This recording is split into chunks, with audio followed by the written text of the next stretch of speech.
কিছুটা সরিয়ে নিয়ে যাওয়ার চেষ্টা করছিলেন, কিন্তু এই মুহূর্তে বিজেপি কর্মসমর্থকরা তারাও রয়েছেন। একজনও পুলিশ কর্মীকে আমরা সামনে দেখতে পাচ্ছি না। কোন রকম ভাবে এই গাড়ির আগুন নিভিয়ে দেওয়ার চেষ্টা হচ্ছে না, যার ফলে প্রচুর সংখ্যক মানুষ, আমরা যদি ডান দিক বাঁ দিকে একটু দেখি, অজস্র মানুষ এখানে রয়েছেন। গাড়ি যদি ব্লাস্ট হয় তাহলে কিন্তু অনেক বড় দুর্ঘটনা ঘটতে পারে। আমরা এমনটাই দেখতে পাচ্ছি। সেই সঙ্গে চলছে ইট বৃষ্টি, ইট ছুড়ে মারা হচ্ছে। শ্রাবন্তীর আশপাশে তো প্রচুর দোকান আছে, মানে যে কোনো সময় আরো বড়সড় দুর্ঘটনা ঘটতে পারে নিঃসন্দেহে, এবং এখনো পর্যন্ত এরকম পুলিশের পিসিআর ভ্যান দাউ দাউ করে জ্বলছে, দাউ দাউ করে পুলিশের পিসিআর ভ্যান জ্বলছে, এবং অটোমেটিক্যালি সেই গাড়ির ভেতরে গাড়ির যে হর্ন, সেই হর্ন বাজতে শুরু করেছে। যে কোনো সময় গাড়ি বিস্ফোরণ হওয়ার একটা সম্ভাবনা তৈরি হয়েছে। আশেপাশের ব্যবসায়ীরা তারাও রীতিমতো আতঙ্কগ্রস্ত, তারা তাদের সমস্ত দোকানপাট বন্ধ করে দিচ্ছেন। এখনো পর্যন্ত বেশ খানিকটা সময় অতিক্রান্ত হয়ে গেছে, কোনো সাহস পাচ্ছেন না। কারণ একদিকে বিজেপি কর্মীরা তারা এতটাই মারমুখী অবস্থায় রয়েছেন যে তাদেরকে আটকানো সম্ভব হচ্ছে না।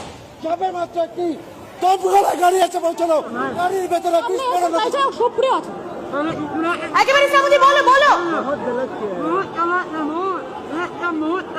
দেখো, আমরা দেখতে পাচ্ছি এতক্ষণ পরে ফায়ার ব্রিগেড এসে পৌঁছেছে, এবং রীতিমতো সে সমস্ত কর্মীরা তারা জল দেওয়ার চেষ্টা করছেন, যদি এখনো জল হয়নি। ওই গাড়িটার ডান দিকে যদি আমরা দেখি, পরপর দোকান রয়েছে, যে দোকানে অনেক সামগ্রী দাহ্য প্রদত্ত। যে কোনো গাড়ির অবস্থা খুব খারাপ, দাউ দাউ করে চারিদিকে জ্বলছে, যার ফলে যে কোনো মুহূর্তে ব্লাস্ট হতে পারে।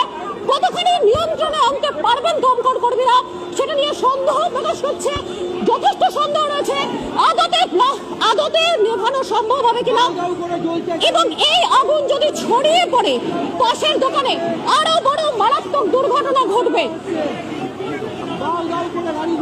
এখনো পর্যন্ত কোয়েল আমরা দেখতে পাচ্ছি গাড়ির আগুনটা কিছুটা নেভানো সম্ভব হয়েছে, যদিও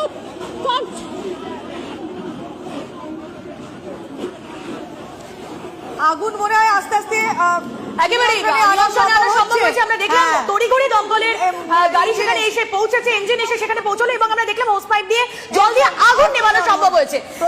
সেই এলাকা ধোঁয়ায় ঢেকে গিয়েছে। শ্রাবন্তী সাহা আমাদের প্রতিনিধি রয়েছেন। শ্রাবন্তী, তুমি সামনে আসো, তোমার ব্যাকগ্রাউন্ডে আমরা ছবিটা দেখতে চাই, তুমি সামনে আসো ক্যামেরা প্লিজ। দেখো, এখনো আমরা দেখতে পাচ্ছি যে গাড়িতে যে